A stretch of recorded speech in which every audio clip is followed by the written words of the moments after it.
Let's talk about our persistence in prayer. There may be times when, after we have offered a request many times over, we still don't get an answer from God. Does that mean we should give up? Not necessarily. While God sometimes says no because our request does not line up with His will or it's not His best for us, there's also the possibility that God's timeline for fulfilling this request is different than ours. He may have reasons for delaying the response.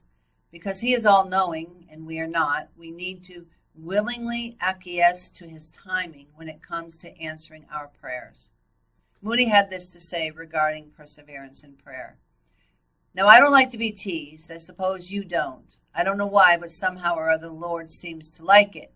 He likes to have us press our cause, and what we want is to pray on and never faint.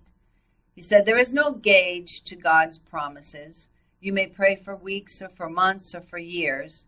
You may go down to your grave and your prayers may not all be answered. But he said, we are instructed to pray and never cease. So pray right on.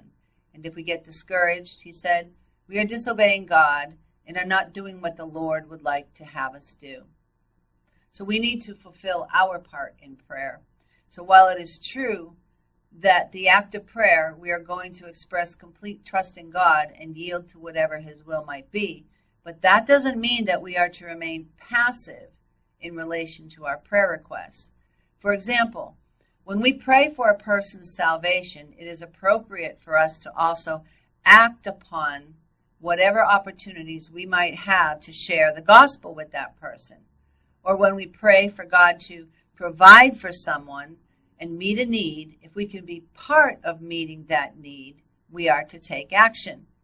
Moody, for example, pray alongside many of his school students to provide the financial means for them to attend the school.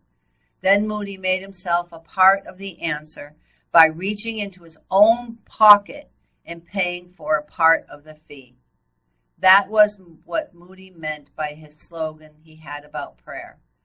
Pray as though everything depended on God, but work as though everything depended on you.